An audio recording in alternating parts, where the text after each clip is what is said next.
Hello Pisces, thank you for joining me for your weekly forecast for week commencing the 29th of October for the Sun or the Ascendant. This week's Halloween horoscope for you gives you an opportunity to try to marshal your energy and your thinking in terms of the practicalities of any opportunities that come up. This is because of a lunation, a quarter moon on Halloween itself, and also the arrival of Mercury, the planet of communication, in the most visible and worldly part of your scope. Over the next few weeks, the chance to think about how you slot into situations is going to become a much bigger issue for you. Recently, you've probably had a little bit of wanderlust, or at least a desire to freshen things up and reinvigorate your world with greater stimulation, whether it's been visiting different haunts socially, following different TV shows, or perhaps your interests, wider interests, have also been in a state of flux. There's likely to have been quite a lot of dialogue, perhaps with people in positions of guidance, such as lawyers or advisors or counsellors, people who can help you, or perhaps you're playing this role in some way. But of course, last week there was a very potent full moon in your third solar house, and you may have found it quite hard to sit still, and that energy may still be working its way into this week. Don't try to pack too much in this week, and certainly avoid trying to promise more than you can realistically deliver. If you're having an interview for a job, or someone asks you for some kind of help or favour, it's going to be important not to appreciate what you may achieve, and be a bit more discerning and a bit more cautious about what the realities of whatever opportunities come up. But Venus reverses back into the sign of Libra this week, but it does continue to be in an opposition to Uranus. So I think flexibility when it comes to your thinking, your financial situation, is going to be important.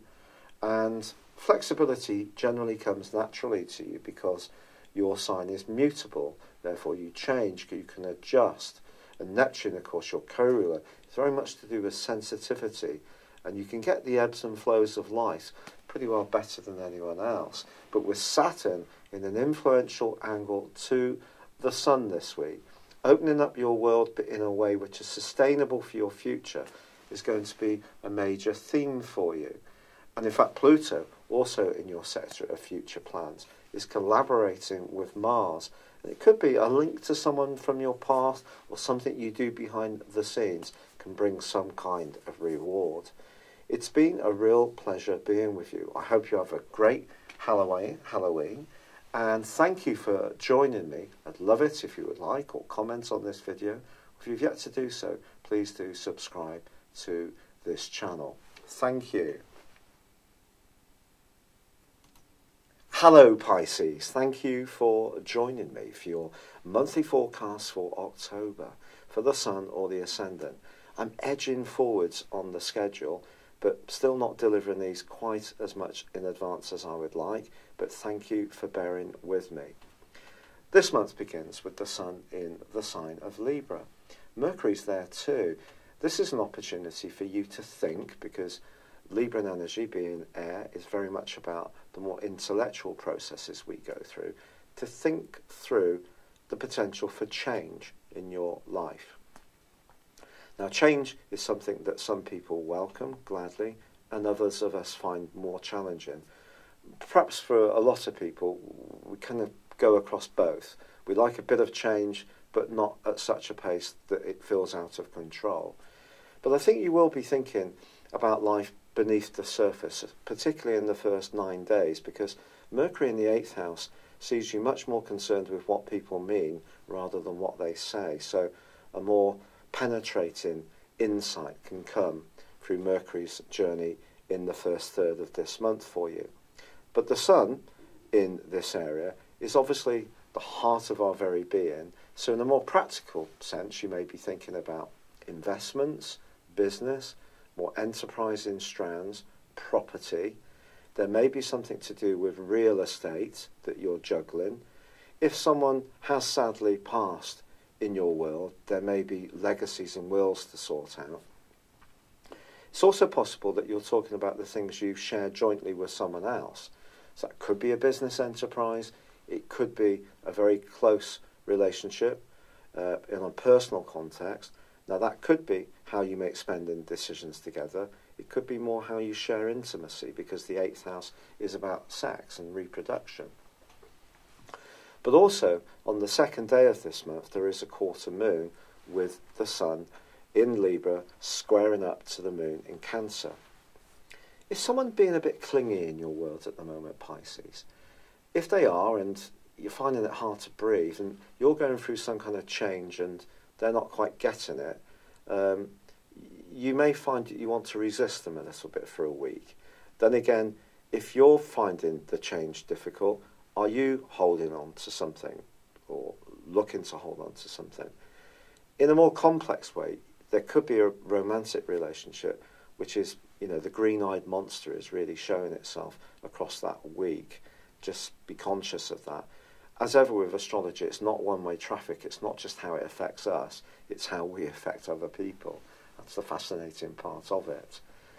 But you probably have heard about Venus's retrograde this month, and that begins on the 5th. Now, Venus, of course, is the planet of love, and in the 9th house of Scorpio, your sister water sign, it's about the truth of your relationships. But the retrograde can work out in so many different ways. It could see you rethinking an existing relationship. It may see you thinking about someone from your past. It may see you develop a more profound affection for someone, or it may see you moving out of a relationship. There is not one set outcome that's going to happen. And anyone who says there is just not being truthful, quite frankly. And of course, it's not just your zodiac sign, it's your natal horoscope, your draconic horoscope, and also your directions and transits that influence what's going on for you. So it's a complex influence, Venus retrograde, but one of the things it can influence that's less known is money. And with this energy in the sign of Libra, which is about resources, longer term resources, it's possible that some kind of contractual situation is being discussed, or a relationship to do with business where you need to come across in a good way to people. So integrity around relationships is vital for you on the back of this retrograde. Now on the 9th of the month, there's a new moon. So if you are wanting to launch a new business, get closer to someone who's really important to you, on the face of it, this would be a fine time to do so. But this is a very complex new moon because it feeds into Neptune, your modern ruler, which is in your sign at the moment. And you've got a bit of a toggle to do here between what's right for you, the individual, and what's right for some kind of unified approach. And sometimes that's hard to achieve.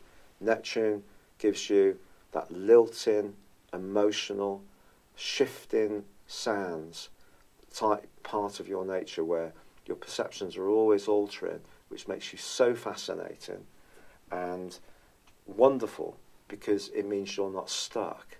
You're always evolving. But just finding out where you exactly stand about some kind of very close involvement may be a bit of a challenge. But the bigger challenge, I think, comes from Pluto. Pluto, since 2008, has been in your sector of friendship, of long-term plans, of higher principles. And it's in a right angle with the Sun for 1 week from the 9th. The Sun square Pluto is one of the most difficult of all planetary aspects. Let's get right down to it. And sitting as it does on the new moon, we're bringing the moon into the equation, so it's very much more emotional. I think there may be something that needs to evolve in your world that you could be resisting, or someone close to you could be resisting, the 8th house. So something you share may be changing around your future, which is what Pluto is governing. Pluto is also about secrets. It's also about power. So something is changing and has been for some years. And with Saturn moving into this sector in December the 20th last year, of course Saturn is a much more repressive influence, but Pluto is a much more deep lying agent, if you like. So something deep within you is altering. Something within your circumstances can alter. It may seem as if it's coming from outside of you, but at some level, it's probably good for you, even if it doesn't feel like it. It's really that profound. And this square suggests that something that you aspire to materially might not be good for you in a more spiritual way, or perhaps it's the other way around. You're resisting a more practical approach to life because you want to be more idealistic. So some kind of conundrum that you need to work out there. However, Mercury gives you some support on the 10th because it moves into Scorpio, so it creates a triplicity with your sign. And so knowledge can come from discussion, from research, from reading things, from consulting an advisor. The 9th house rules astrology, actually, technically. So you have an opportunity here to inform yourself through a higher knowledge.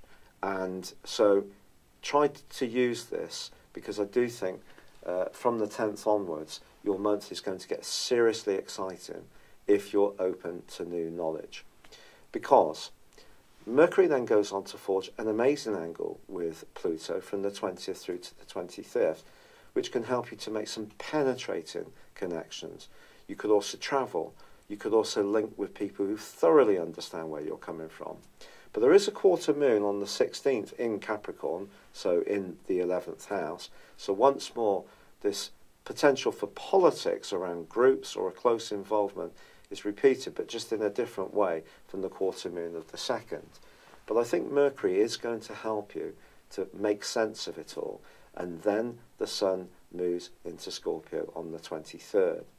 And this is really going to be a critical phase of this month, because however much we talk about Venus's retrograde, it's when its rewind meets with the Sun, which occurs around about the 23rd, 24th, that you have a conjunction there which is so potent, because the pair are going to be in opposition with Uranus.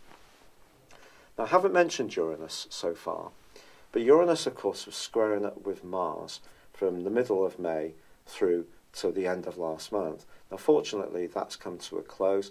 That was creating a lot of nervous energy, a lot of tension, a lot of psychological rumblings for you, I feel. And it could have been linked to unseen attitudes, unresolved dramas from the past that were working their way into the open. Perhaps you were more outspoken, but not always understanding why it was.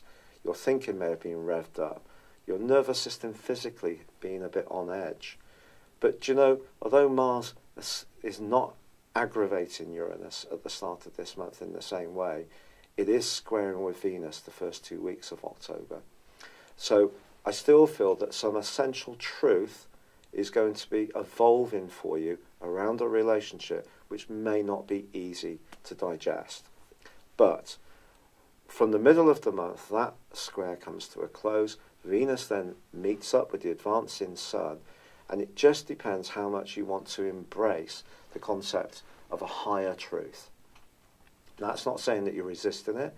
We all go through periods, don't we, where we can be open and we sort of get some fantastic light bulb moments about who we are, how we operate.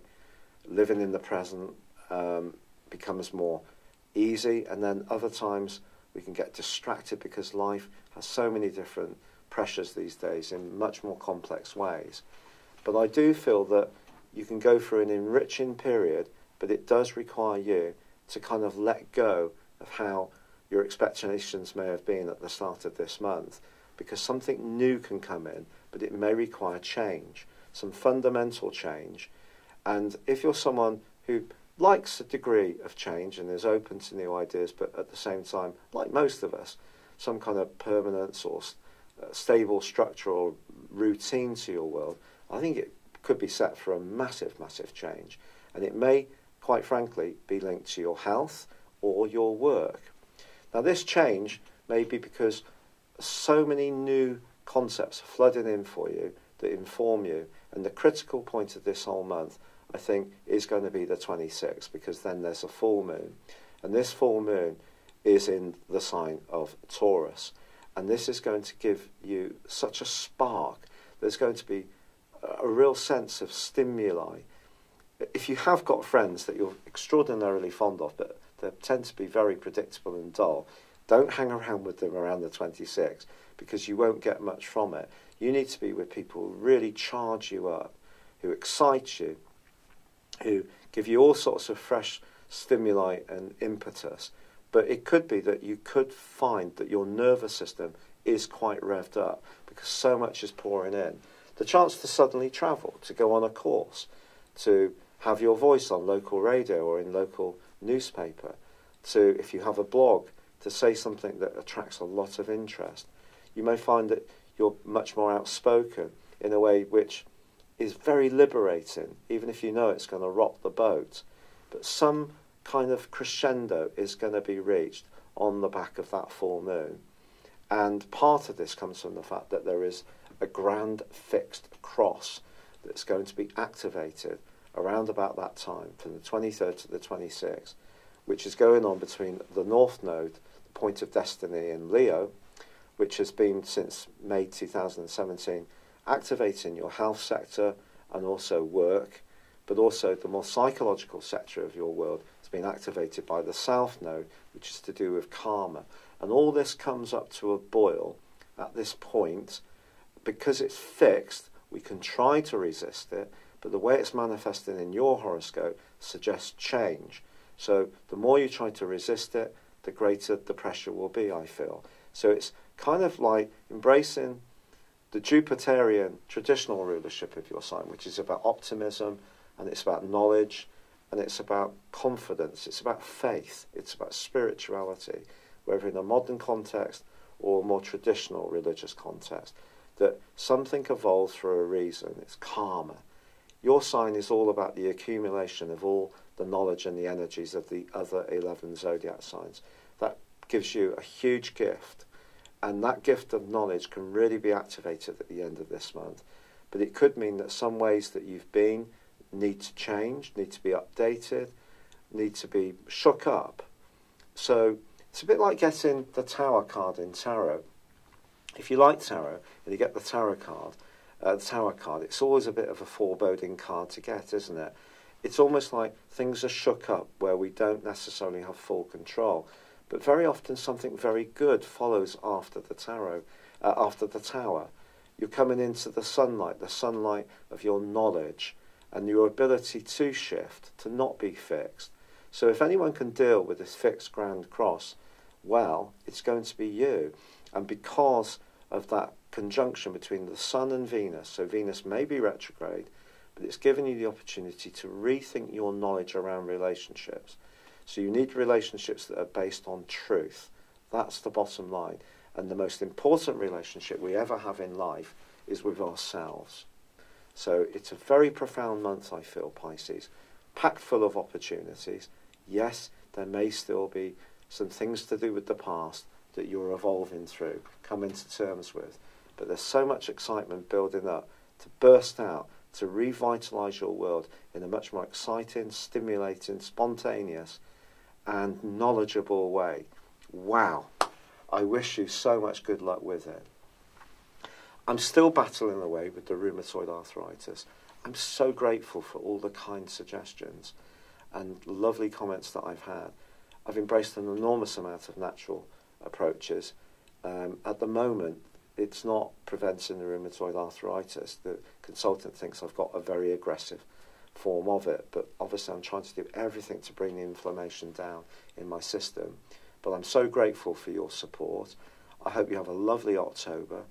Thank you so much for joining me. I'd love it if you would comment or like this video, or if you've yet to do so, please do subscribe to this channel. But for now, good luck and goodbye. Hello, thank you so much for watching my video. I'd love you to join me at my Horoscope Ace app. You can find this at www.horoscope-ace.com. You can use it through Android, iOS, Apple or Facebook. Check out your ascendant or your moon sign or download your free birth chart. There's all your favourite videos Plus there are daily, weekly, monthly and yearly horoscopes for general, love, Chinese and Indian astrology. If your passion is tarot, there's my brilliant 3-card money or love tarot readings too. And it's all there at www.horoscope-ace.com. Thank you.